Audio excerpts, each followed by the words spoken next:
Covid-19. O Brasil se aproxima rapidamente dos 2 milhões de infectados pelo novo coronavírus. Os dados divulgados hoje, no início da tarde, pelo consórcio de imprensa, apontam 1.867.841 casos positivos. O número de mortos pela Covid-19 é de 72.234. Neste cenário, o Brasil continua sem um titular no Ministério da Saúde. A pasta continua ocupada interinamente pelo general Eduardo Pazuello. No sábado, num debate virtual, o ministro do STF, Gilmar Mendes, comentou a situação do Ministério da Saúde. Ele criticou o fato de vários militares serem nomeados para cargos estratégicos do Ministério e resumiu dizendo o seguinte, veja só, isso é ruim, é péssimo para a imagem das Forças Armadas. É preciso dizer isso de maneira muito clara. O Exército está se associando a esse genocídio. Não é razoável para o Brasil. É preciso pôr fim a isso. Palavras de Gilmar Mendes, ministro do STF. Agora há pouco, o ministro da Defesa, o general Fernando Azevedo e Silva, emitiu uma nota dizendo que vai encaminhar uma representação à Procuradoria-Geral da República pedindo a adoção de medidas cabíveis em relação à afirmação de Gilmar Mendes. Essa nota também é assinada pelos comandantes da Aeronáutica, Exército e Marinha. O governo de São Paulo, anunciou hoje que afastou policiais militares flagrados agredindo moradores de Parelheiros na zona sul de São Paulo. A agressão foi registrada por vizinhos de um bar e ocorreu há um mês, mas só foi denunciada ontem, numa reportagem exibida pela Rede Globo. O vídeo mostra o policial militar com o pé no pescoço de uma mulher de 51 anos, dona desse bar. Ele chega a tirar os pés do chão e fica, inclusive, com todo o peso do corpo sobre o pescoço dessa mulher, dessa comerciante. Ela teve, inclusive, fratura na perna e várias escoriações pelo corpo. O governador João Dória criticou a ação do policial pelo Twitter. Ele disse o seguinte: os policiais militares que agrediram uma mulher em Parelheiros, na capital de São Paulo, já foram afastados e responderão a inquérito. As cenas exibidas no Fantástico causam repulsa. Inaceitável a conduta de violência desnecessária de alguns policiais. Não honram a qualidade da PM de São Paulo. E a Justiça Militar de São Paulo mandou soltar os 8 policiais presos por espancarem um morador do Jaçanã na madrugada do dia 13 de junho. O rapaz de 27 anos estava bebendo com os amigos numa calçada quando ele foi abordado pelos PMs. A gente vai lembrar esse caso.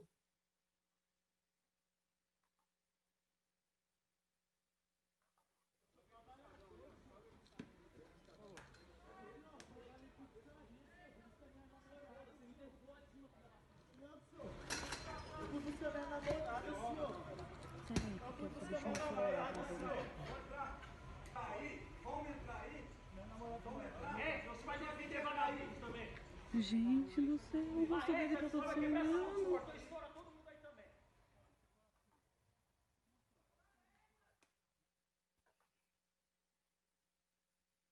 Pois é, eles esses policiais num primeiro momento foram afastados, chegaram a ser presos e foram soltos então pela Justiça Militar. Vamos dar um pouquinho de assunto. A Câmara dos Deputados iniciou hoje uma série de debates públicos sobre a lei das fake news. Aprovado pelo Senado, esse projeto chegou à Câmara sem data para votação. Durante toda essa semana, os deputados vão ouvir especialistas em comunicação e redes digitais. Realizado de forma virtual, esse debate é aberto ao público, que pode encaminhar, inclusive, perguntas. As transmissões são feitas pelo canal da Câmara dos Deputados nas redes sociais. Bom, sobre tudo isso, a gente conversa agora com o Paulo Donizete de Souza, que é editor-chefe da Rede Brasil Atual. Oi, Paulo, sempre bom te receber. Tudo certo por aí? Tudo certo. Vamos ao trabalho. Boa tarde para todos. Paulo, vamos começar falando sobre violência policial, já que esses vídeos que a gente acaba de mostrar são bastante chocantes. E a gente fala de um caso que aconteceu, então, há um mês, do policial ali pisando no pescoço de uma mulher. Esse policial foi afastado, mas logo depois a gente vê esse outro caso em que a justiça acaba de soltar esses 8 policiais que fizeram parte da agressão daquele jovem de 27 anos. Então, assim, é uma prática que João Dória vem criticando agora recentemente, mas essa prática não muda. E parece, eu já discuti isso inclusive com outros entrevistados aqui, parece que desde o caso de George Floyd nos Estados Unidos, em que os protestos explodiram, que essa discussão começou com bastante afinco na nossa sociedade, os casos vão surgindo cada vez mais, e lembrando bastante o caso de George Floyd, que também assim, morreu depois que o policial ajoelhou ali no pescoço dele, né? Como que você tem visto isso nesses últimos tempos? Bom, em primeiro lugar, o caso do George Floyd, aqui no Brasil, lamentavelmente, tragicamente, é uma rotina nas periferias, né? A juventude negra, pobre, né, periférica, ela convive com esse tipo de violência diariamente, né? Como aquele caso chocou o mundo e a Rede Globo precisa de procurar uma alternativa ao Jair Bolsonaro, então ela está procurando concorrer com as outras emissoras que fazem a violência como espetáculo e que transformam policiais bandidos em heróis, né, como gosta uma boa parte da população desinformada ou formada por esse tipo de veículo de comunicação, né? O Dória, é preciso lembrar, ele foi eleito em 2018 afirmando que a polícia dele iria atirar para matar, né? Ele prometeu os melhores advogados para os policiais que matam, isso há 2 anos, né? E quando ele começou o mandato, ele começou elogiando, né, aquela ocasião em que a polícia fez uma operação que acabou com 11 mortos, né? Em que primeiro se atira e depois se pega a identidade e a ficha policial. Então, é uma polícia que não mudou nada. Infelizmente, ela não piorou, quer dizer, ela não melhorou e tem piorado graças a esse tipo de discurso. Quando um presidente Bolsonaro fala, quando um governador como Dória fala, como um governador como Witzel ou como Zema falam que a polícia deles tem carta branca para atirar primeiro e perguntar depois, então isso fatalmente vai desencadear um agravamento da violência policial. Esse é mais um episódio decorrente desse tipo de política, né? A impunidade dos policiais criminosos, dos policiais que usam da violência de maneira desproporcional, sobretudo com pessoas pobres, humildes e indefesas, né? E é também decorrente da impunidade desses policiais, pela qual são responsáveis o governador, no caso o Dória, e também aquela parte do Ministério Público que deveria investigar as ações da polícia e encaminhar essas ações abusivas, arbitrárias, criminosas para julgamento, e isso não acontece. Então, nós temos um quadro de sistema de segurança pública baseado no mesmo raciocínio de século atrás, né, em que a polícia existia para proteger, foi criada para proteger o patrimônio dos ricos, né, e não foi criada para prevenir ações de violência e para evitar que a injustiça seja uma rotina no meio das periferias. Puxa vida, verdade. Semanalmente a gente tem vídeos que vêm a público, inclusive, porque tem muitos casos que acabam não aparecendo na imprensa, né? Mas muito triste essa situação. Agora eu queria deslocar a nossa conversa para Brasília para falar um pouquinho sobre, enfim, esse comunicado agora do general responsável pela segurança. Deixa eu pegar aqui para falar certinho a informação. O ministro da Defesa, o general Fernando Azevedo, que encaminhou com uma representação na PGR, pedindo a adoção de medidas em relação a essa fala de Gilmar Mendes. Há muitos questionamentos em relação ao número de pessoas que fazem parte das Forças Armadas no governo, mas agora foi um ministro do STF que fez essa provocação e que questionou, de fato, essa presença dos militares no governo Bolsonaro. Como que você tem visto isso? Você acha que De fato, o ministro do STF não poderia se pronunciar, de repente, em relação a isso? Ou é um questionamento que precisa ser feito por conta do alto número de pessoas, pela primeira vez, acho que desde o regime militar, de fato, que tantos militares fazem parte de um governo? O ministro Gilmar Mendes, ele é uma autoridade das instituições da República. Ele, como integrante do STF, ele tem o direito de se posicionar, né? Ele só não pode se posicionar sobre fatos que serão objeto de seu julgamento. Agora, ele, como uma pessoa que acompanha a política brasileira e como tem o papel de zelar pelo cumprimento da Constituição, que é o papel do STF, então acho que ele tem obrigação de se posicionar assim. Só eu gostaria de abrir um parêntese antes, que o Gilmar Mendes, ele foi advogado-geral da União do presidente Fernando Henrique no final dos anos 90 e de lá ele foi indicado para uma vaga no STF. Durante muito tempo ele foi tido como ministro, apesar de legalista, de ser um seguidor rigoroso das normas legais, muitas vezes ele atuou politicamente. O Gilmar Mendes foi um ministro que sentou durante mais de um ano sobre um projeto, um julgamento que já estava decidido contra o financiamento público de campanhas, o financiamento privado, né, de dinheiro empresarial para campanhas eleitorais. Ele sentou em cima e deixou passar por um ano e meio esse julgamento que já estava decidido, já tinha a maioria a favor da proibição, né? Muitas vezes ele tomou decisões politicamente em favor do sistema de modelo neoliberal que nós vivemos. Entretanto, é muito comum, e tem sido cada vez mais comum, o Gilmar Mendes retomar, né, fazer jus à sua fama de legalista e de se posicionar conforme a Constituição. É lamentável que uma autoridade do governo acione a Procuradoria-Geral da República contra uma opinião que é correta, né? Os militares têm todo o direito de participar de um governo, se eles tiverem conhecimento técnico, se eles estiverem alinhados com um projeto de país, não tem problema. O militar ele só precisa se afastar da carreira para fazer isso. O que acontece é que o governo Bolsonaro já tem 3 ministros nomeados, né, e todos eles em áreas que exceto a Damares,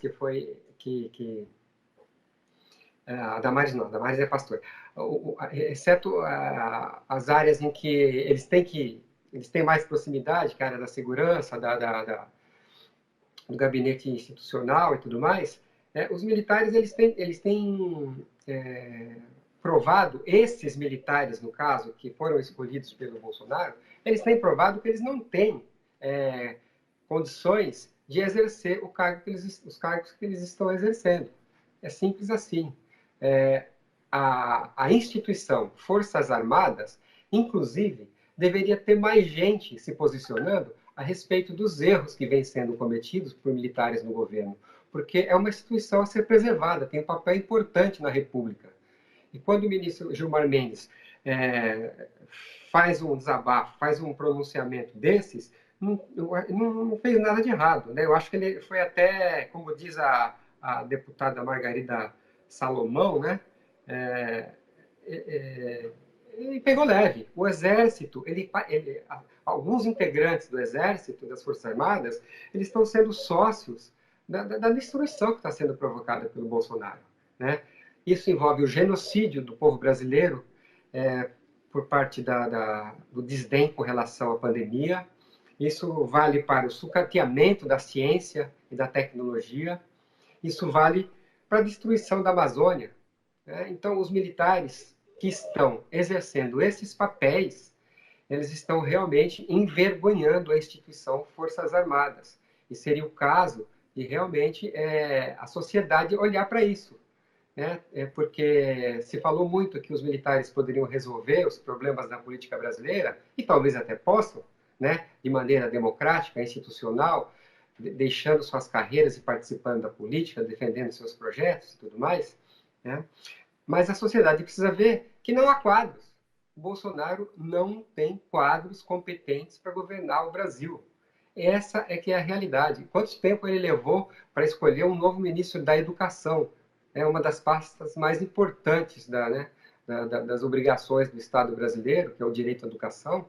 Ele não tem uma liderança capaz de ficar no cargo. Em 1 ano e meio já está no quarto ministro.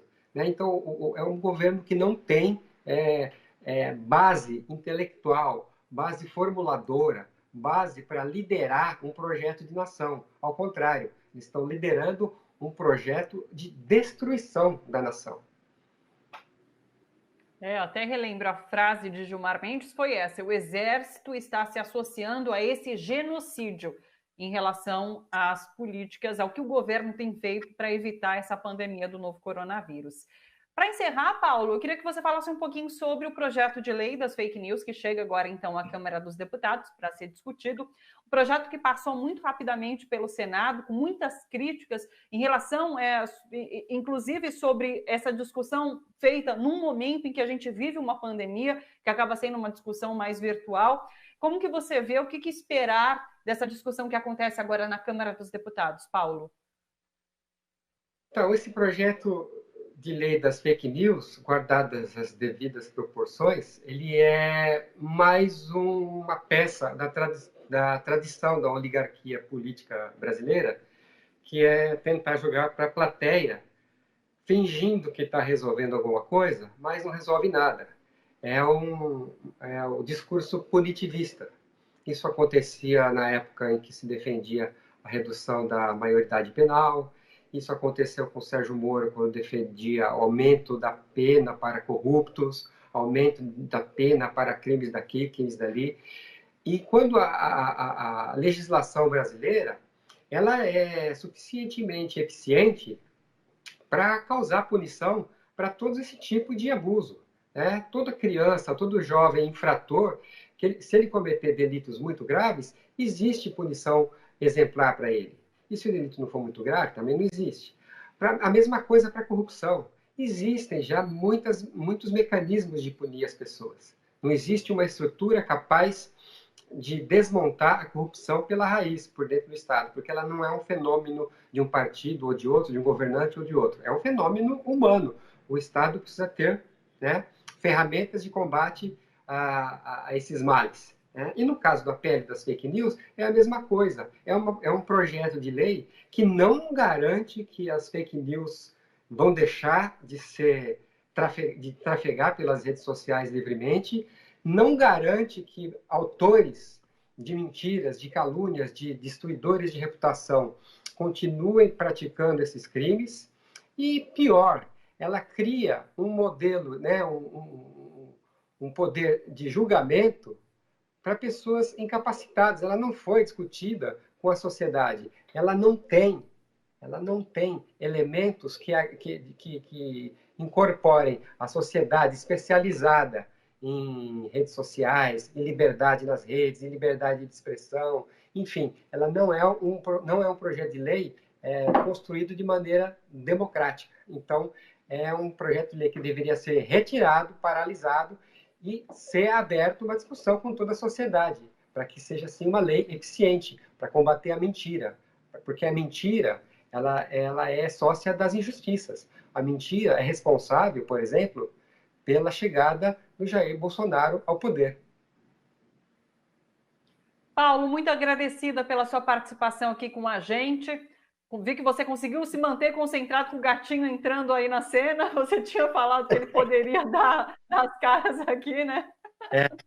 Ele tá querendo derrubar o celular porque ele quer atenção. Tadinho, vai dar atenção para ele, então. Um beijo para você. Muito obrigada, Paulo. Boa tarde. Boa tarde, pessoal. Bom trabalho para vocês.